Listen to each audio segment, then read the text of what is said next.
Buenos días, buenas tardes, buenas noches. En este video vamos a estar dando toda la información y haciendo un breve análisis de una nueva derrota de River. El equipo de Marcelo Gallardo volvió a perder, es el segundo partido consecutivo en el cual no puede ni siquiera obtener una igualdad. Ya había caído entre semana el miércoles pasado frente a Vélez por la ida de los octavos de final y ayer por la noche le tocó perder por la Liga Profesional en condición de visitante 3-2 frente a Huracán en un partido en el cual River nunca pudo imponer condiciones. Fue en general un mal compromiso de la mayoría de todos los futbolistas que jugaron en el más grande, sobre todo de los titulares. Es cierto que en el segundo tiempo, con el ingreso de algunos de los jugadores que habitualmente fueron titulares, porque recordemos que ayer Gallardo decidió poner un equipo totalmente alternativo pensando en el compromiso del próximo miércoles ante Vélez, River pudo sacar un poco la cabeza, se quedó con 10 muy pronto en el cotejo y es por eso que nunca pudo hacer pie en el compromiso en sí y perdió justamente 3-2 contra Huracán. Vamos a estar analizando el partido y también vamos a estar mencionando una noticia que puede llegar a no ser positiva de cara al futuro de River en el cierre de este mercado de pases. ¡Empecemos! Voy a comenzar, como hago siempre, analizando uno por uno los futbolistas que arrancaron el partido de ayer, aunque teniendo en cuenta el mal compromiso de todos los titulares, voy a también hacer una pequeña mención a los futbolistas que ingresaron en el segundo tiempo. Franco Armani no tuvo un buen partido, mala salida suya derivó en el primer tanto Huracán, no estuvo dando la seguridad que suele dar el arquero de River. De hecho, es uno de los futbolistas, por no decir el único, por el cual River todavía está vivo en la Copa Libertadores debido a la gran actuación que tuvo el pasado miércoles ante Vélez, pero en esta oportunidad le patearon 4 veces y 3 de ellas fueron gol de Huracán. Marcelo Andrés Herrera no tuvo verdaderamente errores muy groseros, pero tampoco expuso firmeza. Me parece que el hecho de que juegue Herrera en lugar de Mamana a River debería darle por lo menos un poco más de faceta ofensiva, algunos ataques un tanto más claros, y eso Herrera no se lo está dando. No fue un partido necesariamente flojo, pero tampoco tuvo un buen rendimiento. Por el lado de Maidana, me parece a mí que si Johnny tenía un buen nivel en este partido ante Huracán, existía la chance de que pudiera jugar el partido del viernes ante Vélez, porque está claro que River necesita mejorar en la saga central, es seguramente el punto más flojo que tuvo el Millonario en lo que va de este semestre, y Maidana podía darle alguna solución. Sin embargo, hizo todo lo contrario en este partido, porque si bien estaba teniendo un buen compromiso, la realidad es que se hizo expulsar cuando tan solo iban 30 minutos de juego de una manera un tanto infantil. El árbitro no lo vio, pero el VAR lo llamó y Rapalini terminó expulsando al experimentado zaguero del más grande. Por el lado de González Pires, volvió a quedar en deuda en la faceta defensiva. Es cierto que convirtió el gol del descuento, pero no ha logrado transmitir seguridad, y eso que no venía de malos partidos en este semestre puntualmente. También es verdad que el penal que le terminan cobrando para lo que fue el tercer tanto de Huracán, quedan algunas dudas de si fue o no penal, pero más allá de eso, supongamos que hubiera sido un penal claro, voy a hablar del rendimiento que tuvo en los 90 minutos, que no terminó siendo sólido, ni tampoco con esa regularidad y continuidad para un defensor de una saga central de River. Elías Gómez viene de rendimientos bastante bajos en los últimos 2 compromisos, no había tenido malas actuaciones reemplazando a Casco en los primeros cotejos de esta liga profesional, pero sinceramente el del fin de semana pasado ante Lanús y este frente a Huracán terminan siendo niveles muy pero muy pobres. En la mitad de la cancha Zuculini suele abusar de la falta, pero en esta ocasión lo hizo con exceso. A mi entender ahí también hay un error de cómo estaba parado el mediocampo de River, porque estuvo muy solo en bastantes oportunidades, pero aún así Zuculini en ningún momento fue garantía en el centro del campo de juego. Santiago Simón no jugó bien, es uno de los futbolistas que había sido titular en el último tiempo, pero lamentablemente ya parece que perdió el puesto, no estuvo en ningún momento resolutivo, es de los jugadores que quizás tiene mejor pie del plantel de River, pero no lo logró demostrar. Pochettino poco y nada también. Se supo que en esta última semana River no usó las primeras 2 opciones de compra para adquirir definitivamente su pase, y si su rendimiento sigue siendo como el de ahora, seguramente tampoco lo hagan a fin de año. Agustín Palavecino fue con poco el mejor de River, por lo menos de los titulares. Fue el jugador más claro, el que por lo menos le daba los pases a sus compañeros. Es cierto que en ningún momento logró desnivelar como para aportar cuestiones positivas a la hora de generar situaciones de gol. Pero por lo menos, como dije, era el más activo y también el que le pasaba la pelota a los que tenían la misma camiseta. Juan Fernando Quintero en la media hora que estuvo en el campo de juego, porque fue el futbolista elegido por Gallardo para que entrara Martínez, debido a que tenía que rearmar la dupla central por la expulsión de Maidana. Aún así, en esa media hora Juanfer no logró desequilibrar un remate de media distancia que se fue muy desviado, y sinceramente, si uno podía creer que a lo mejor en este partido podía llegar a ganarse un lugar en el 11 de arranque contra Vélez, Quintero no logró hacerlo de manera correcta. Y por el lado de Beltrán, muy solo como para juzgarlo, algunas jugadas divididas ganadas, otras perdidas, lo normal cuando un delantero tiene que enfrentarse a los dos centrales del equipo rival. Quedó quizás en déficit en ese sentido, pero tampoco tuvo situaciones de gol como para convertir.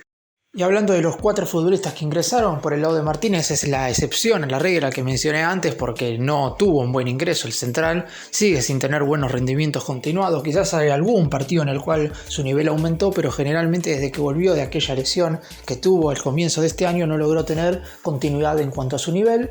Y los 3 que ingresaron de manera correcta, por decirlo de alguna manera, pero sin destacarse, Barco fue el más flojito, pero por lo menos logró sacarse un par de jugadores de encima. Paradela sí ingresó bien, o por lo menos mostró una faceta muy superior a la que había mostrado el pasado miércoles ante Vélez, y Julián Álvarez es Julián Álvarez, con poco ya es mejor que el resto, y de hecho marcó el segundo gol de River en el descuento de cabeza tras un tiro de esquina, y terminó siendo su anteúltimo partido con la banda. Ojalá que el próximo miércoles pueda darnos una alegría en lo que va a ser su despedida con la banda.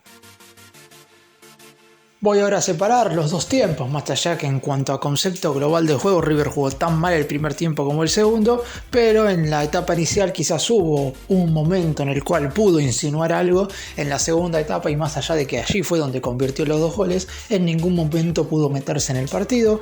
En la primera etapa, los primeros 25 minutos, Huracán siempre movió mejor la pelota, pero River por lo menos estaba atento a la posibilidad de contraatacar, de recuperar rápido y salir de contra. Eso era algo que seguramente Gallardo sabía, y es por eso que volvió a jugar con un solo delantero, con 5 mediocampistas, y con la idea de que Simón jugara abierto por un lado y Pochettino jugara abierto por el otro. Es verdad, no salió, pero Huracán, hasta el momento en el cual se da la expulsión de Maidana, tampoco había inquietado a River demasiado.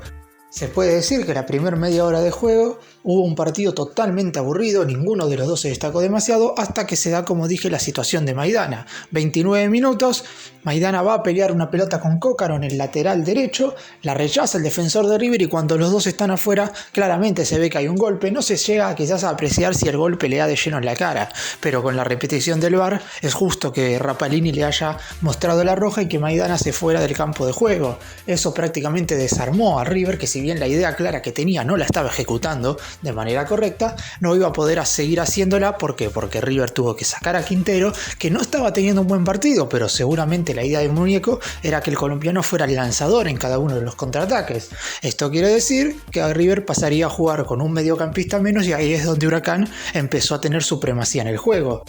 El primer tanto del Globo llegaría después de una segunda jugada, luego de un tiro de esquina despejado por los futbolistas de River, centro pasado, Armani la deja muerta, y luego de una serie de rebotes, el central Jonathan Galván termina marcando el primer tanto del partido, y a partir de ahí parecía que Huracán iba a llevarse puesto a River, porque sinceramente el millonario no tenía ninguna idea de juego, e individualmente los niveles de cada uno de los futbolistas eran muy bajos como para poder creer que podían igualar el partido.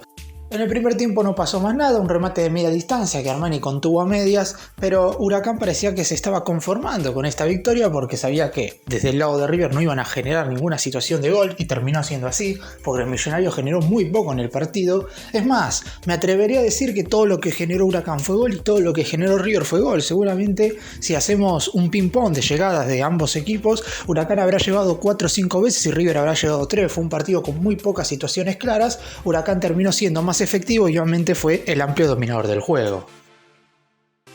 Quizás lo que llama bastante la atención es con la facilidad con la que a River le generan no situaciones de gol, porque como dije recién, Huracán no tuvo muchas jugadas verdaderamente de peligro, pero cada pelotazo largo parecía que quedaban los dos centrales de River contra Cócaro, el delantero de Huracán, y contra alguno de los volantes ofensivos del equipo del Globo, que jugó, recordemos, con un 4-2-3-1.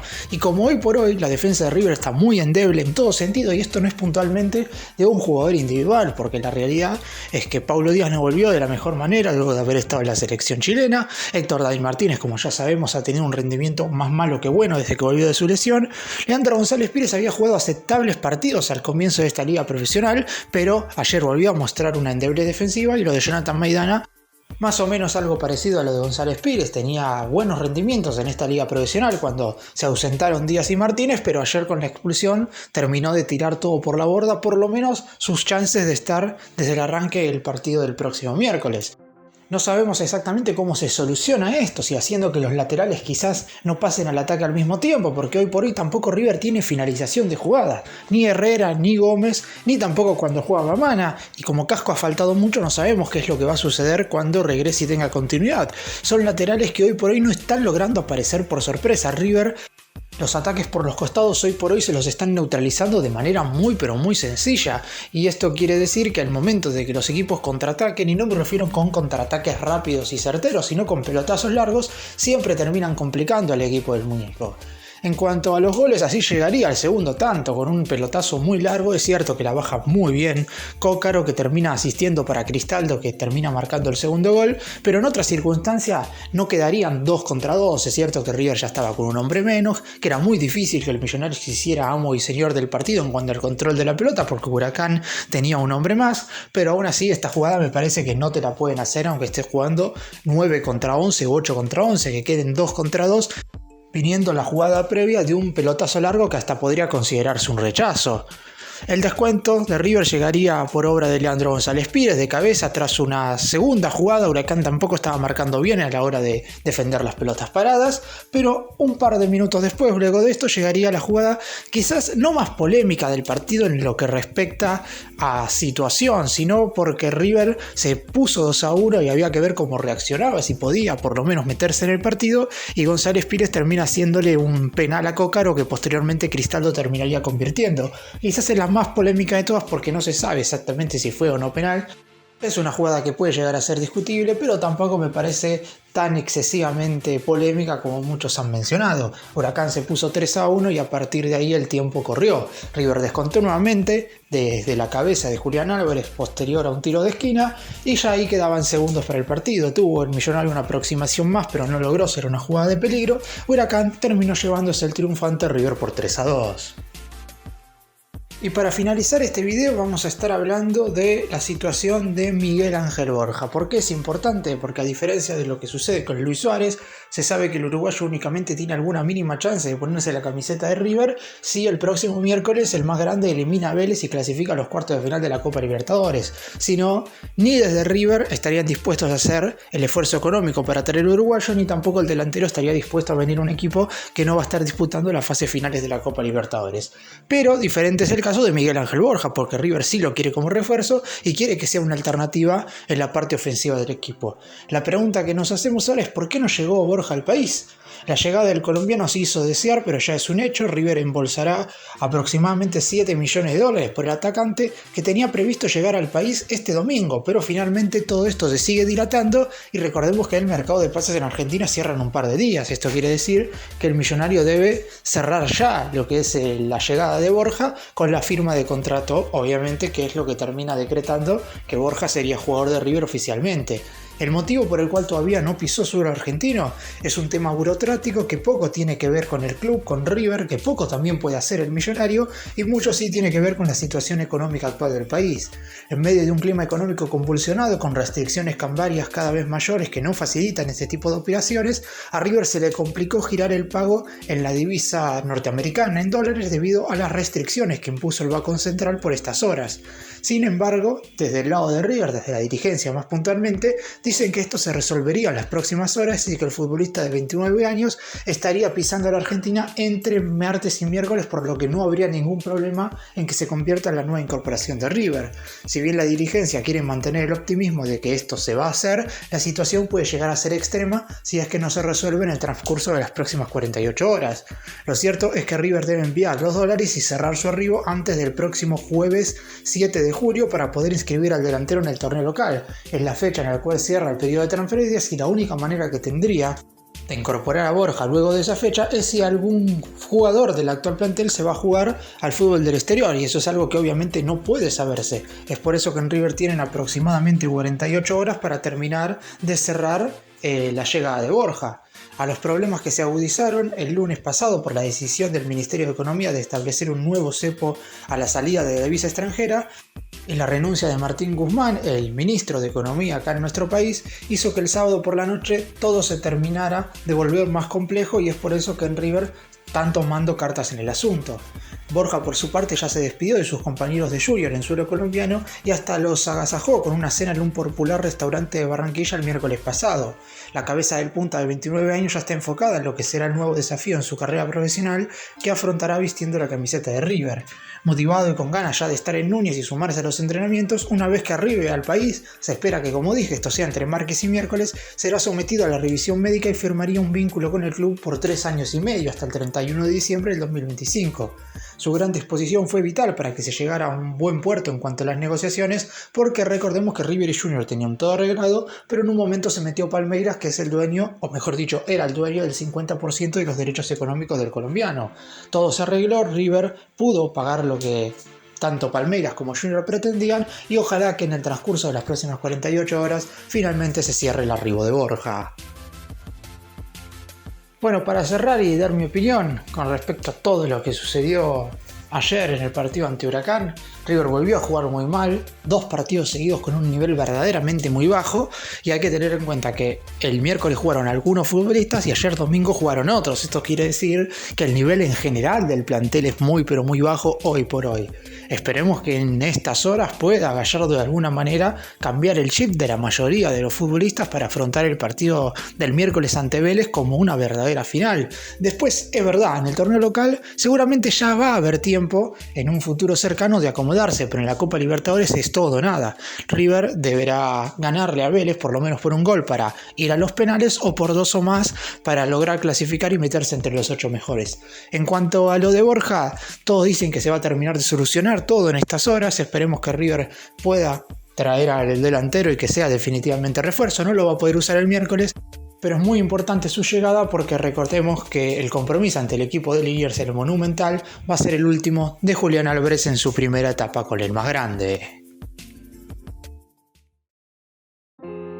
Gracias por mirarnos, suscríbanse, nos vemos en el próximo vídeo.